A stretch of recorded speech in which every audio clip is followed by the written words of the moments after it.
Om.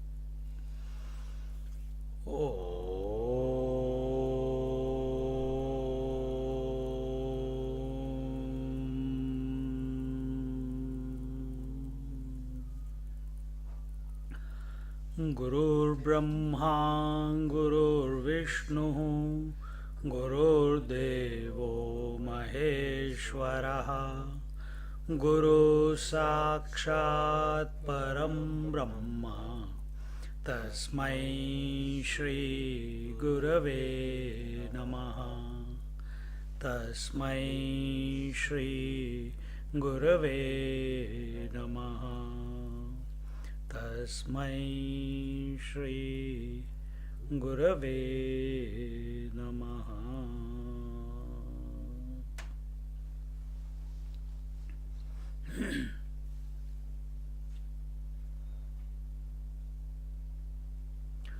When we come to a satsang,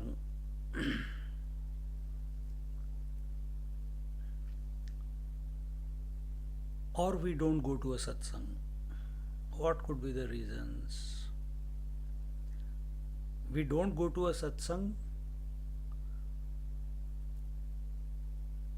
because we know our conclusions of life, our defaults of life, our notions of life will be challenged. We will be presented with data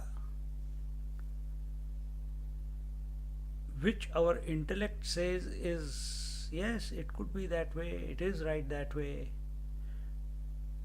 But for us to put it into practice in our daily life, because of the default settings that we have become used to for every situation of life, it becomes difficult. This is why people don't come to satsangs.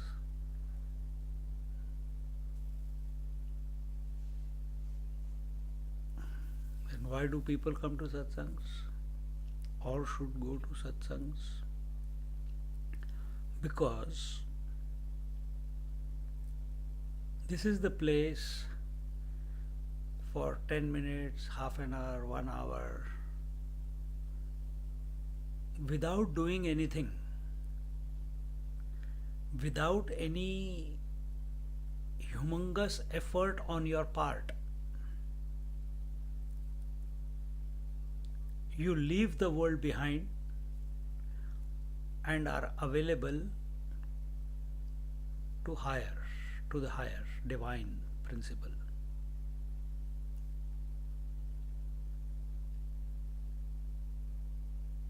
And we all have some shortcomings within us. And what are the shortcomings?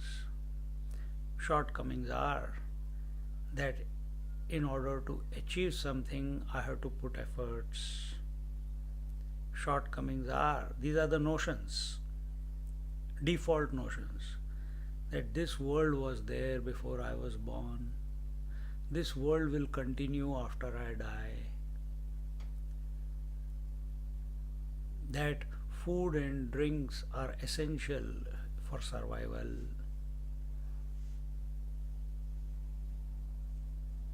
And so on and so forth.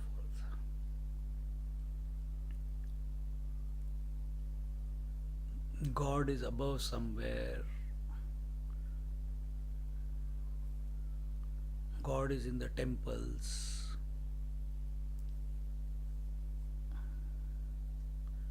So when we come to satsangs, all these incomplete conclusions that we have entertained within our mind for so long are given a shake-up. Some people become afraid and go away, and some people become excited by the possibility of being more than they are right now. We'll take one example, and that will lead us to meditation. We see the whole world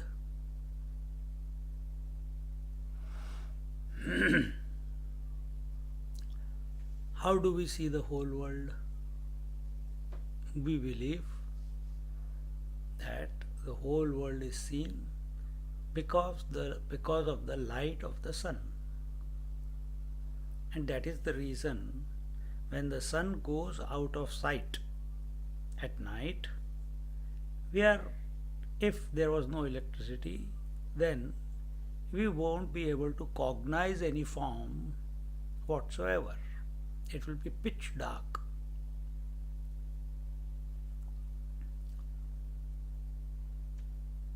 The new notion,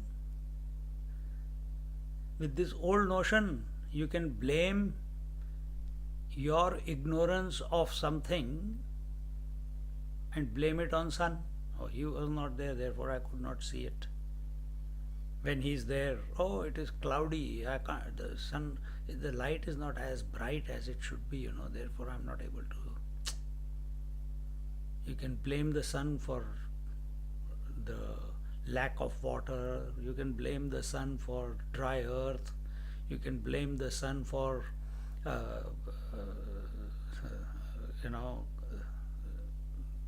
for the crops, for the rains. You can blame for everything. And that is how we have lived, blaming everyone and everything else. But when we come to a satsang, a new data is presented to you. Taking this example of the sun,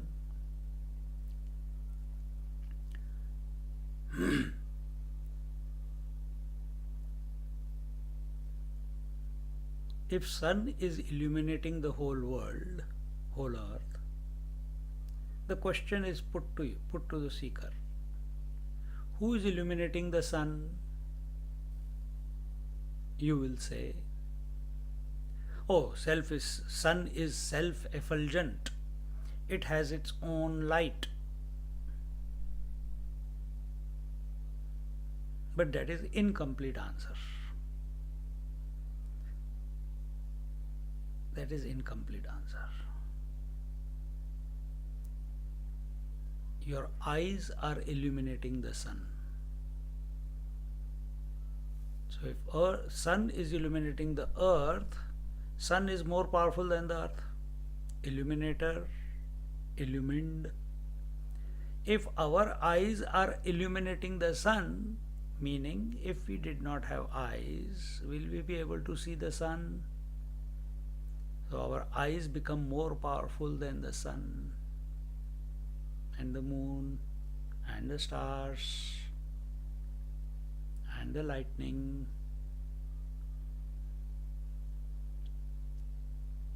So this light which is coming out of the eyes is more powerful than thousands of suns put together.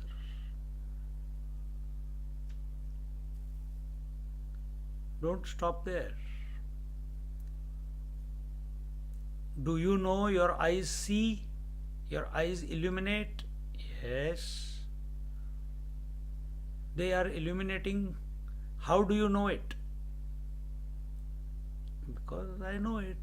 I have a mind behind.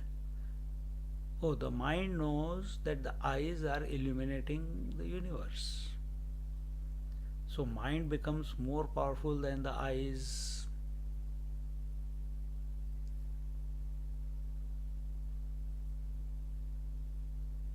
Don't stop here also.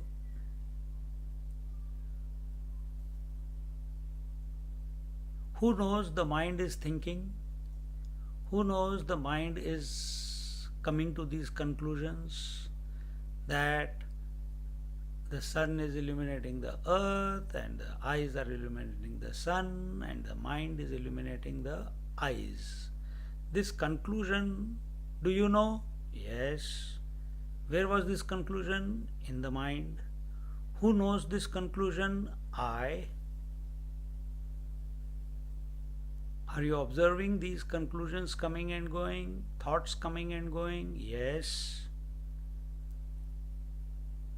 So this I, the illuminator, is more powerful than the mind.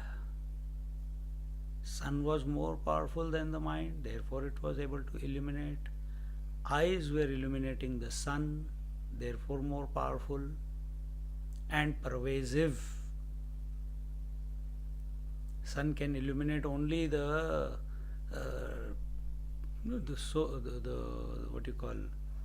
solar system. But the further you go away, Neptune is already very cold because the sun rays and the sunlight doesn't reach there with the same intensity as it reaches Earth. So it's a cold planet. But your eyes can illuminate the entire universe with all the zillions of stars.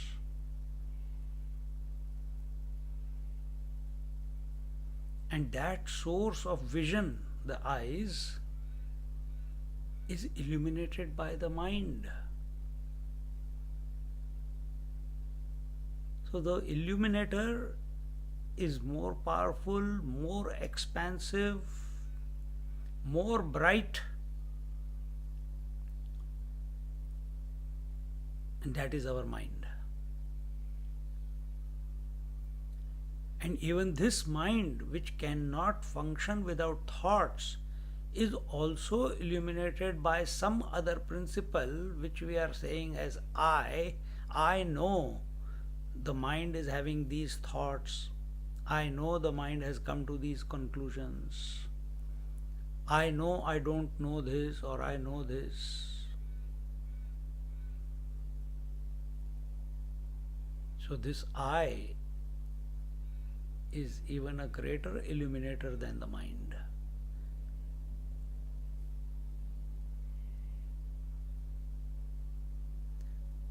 Look at it in another way. The sun illuminates the world, for whose sake? It has got no purpose. Sun is not going to get anything in return by illuminating the world. He is illuminating the world for our eyes, so that we can see. Why are the eyes illuminating the sun and everything else? Eyes are inert. They have got no purpose. They are just two holes in the skull. So what is the purpose of illuminating the sun and the universe thereafter? For the sake of the mind. All the data is going in for the sake of the mind. Why is mind thinking so many thoughts? It has got no purpose. Mind is like a hard disk or a soft disk where data is collected. Mind doesn't know what to do with it. What to do with the thoughts, what to do with the convictions, what to do with the aspirations, ambitions, what to do with what it has, what the data about what it has, what the senses have seen, heard, touched, felt, smelt, tasted. What to do with it? Is it for itself? Just like sun is not illuminating for itself, eyes are not seeing for the world. Eyes meaning all the senses are not interacting with the world for themselves.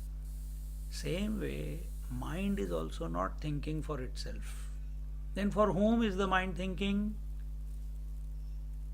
For the I. For the purpose of the I.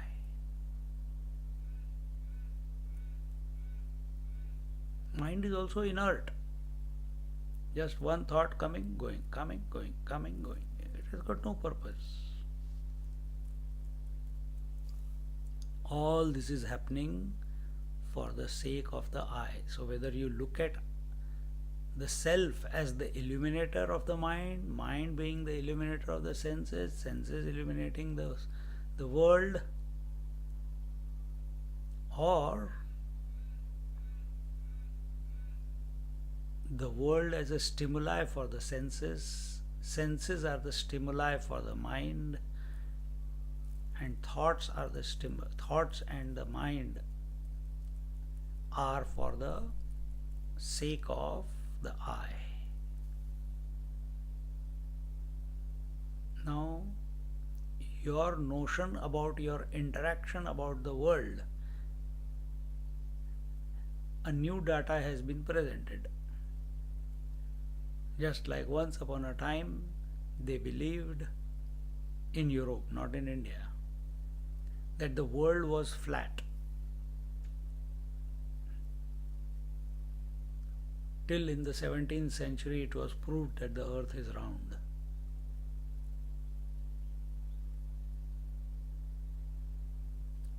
Till now we were believing that the world was there before us and will be there after us. But data has been presented that everything is existing for your sake. It has got no purpose other than being there for you. You came into existence, the world came into existence. You go out of existence, the world will go out of existence. For whom? For you.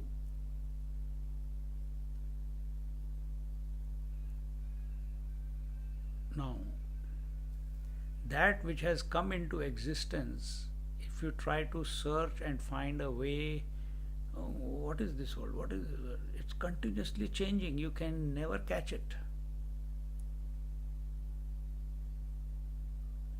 But if you come to the source, the I, all the changes have taken place from childhood till today. But you have never felt any time that I am not me.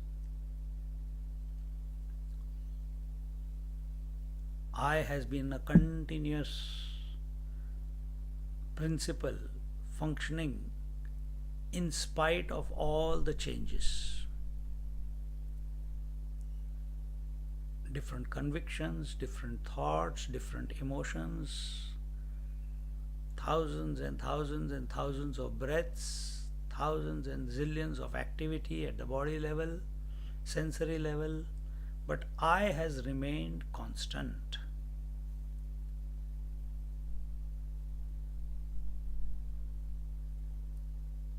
Now for the next whatever time we are sitting, be that constant.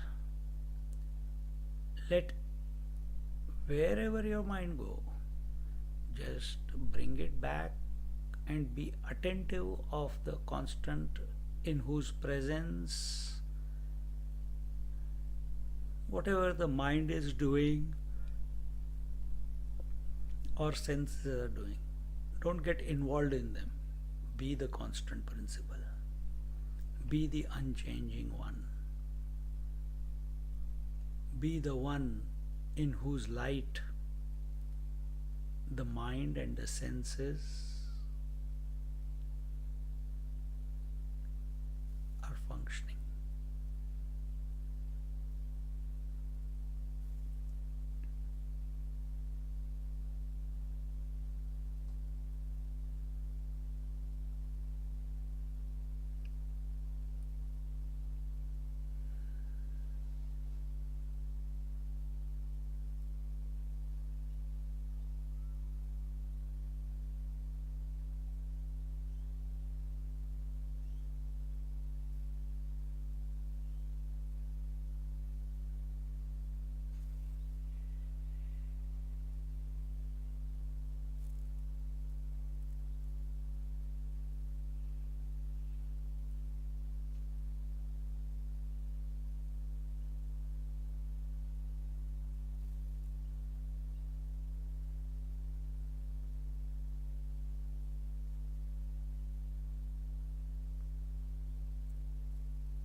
Don't fight with the mind. The job of the mind is to think. Your attention should be in whose presence, who knows that the mind is thinking. Be that person. Come back to that